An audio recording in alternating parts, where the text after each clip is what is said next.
সুন্দর এই বাস্তবতায় একাকিত্বকে ভালোবাসুন, জীবন বদলে যাবে। ইন্সপায়ার উইথ রেহান থেকে আরও একবার স্বাগত। আপনি যদি আজ একা অনুভব করেন তাহলে এই ভিডিওটি শেষ পর্যন্ত দেখুন, কারণ অনেক সময় মানুষ থেকে দূরে থাকার মুহূর্তই আমাদের জীবনের সবচেয়ে বড় পরিবর্তনের শুরু হয়। ইন্সপায়ার উইথ রেহান মোটিভেশনে আপনাকে স্বাগতম। যদি আত্ম উন্নয়ন, ইতিবাচক চিন্তা এবং সফল জীবনের গল্প ভালো লাগে তাহলে এখনই সাবস্ক্রাইব করুন এবং পাশে থাকা বেল আইকনে চাপ দিন। শুরু থেকে শেষ পর্যন্ত সাথে থেকে অনুধাবন করলে একটা জীবন পাবে নতুন গতি। নাম্বার 1, একাকিত্ব আপনাকে নিজের সঙ্গে পরিচয় করিয়ে দেয়। সব সময় মানুষের ভিড়ে থাকলে আমরা নিজেই কণ্ঠস্বর শুনতে পাই না, কিন্তু একা থাকলে বুঝতে পারি আমার লক্ষ্য কী, আমার শক্তি কোথায় আর কি পরিবর্তন প্রয়োজন। এ বিষয়ে একটি উক্তি শুনি যে মানুষ নিজের সঙ্গে সময় কাটাতে পারে সে কখনো নিজের কাছে অপরিচিত থাকে না। সাথে থাকবেন। নাম্বার 2, একাকিত্ব চিন্তাকে গভীর করে। জীবনের বড় সিদ্ধান্তগুলো অনেক সময় নীরব মুহূর্তেই জন্ম নেয়। একা থাকলে মন শান্ত হয়, নতুন ধারণা আসে এবং সৃজনশীলতা বৃদ্ধি পায়।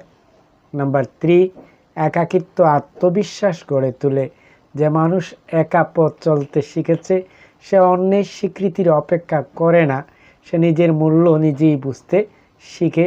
হ্যাঁ, একটি উক্তি শুনি, নিজের সঙ্গ উপভোগ করতে শিখুন, পৃথিবী তখন আপনাকে নতুনভাবে চিনবেই।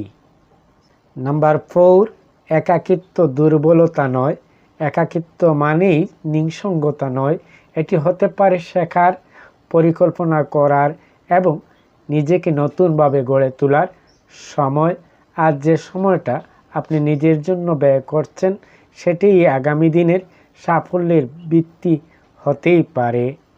মনে রাখবেন, একা থাকা কোনো অভিশাপ নয়, সঠিকভাবে ব্যবহার করতে পারলে একাকিত্বই আপনার সবচেয়ে বড় শিক্ষক হতেই পারে।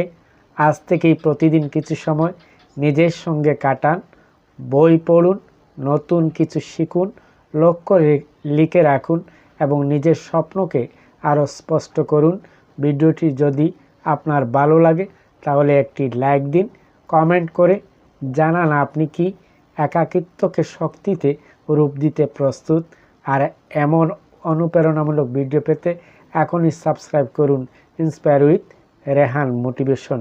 হ্যাঁ, আপনাদের পাশে প্রতিনিয়ত নতুন কিছু নিয়ে হাজির হব। আপনার কমেন্ট আমাকে প্রেরণা দিবে। আবার দেখা হবে নতুন কোনো বিষয় নিয়ে। সে পর্যন্ত ভালো থাকুন, চোখ রাখুন ইন্সপায়ার উইথ রেহান।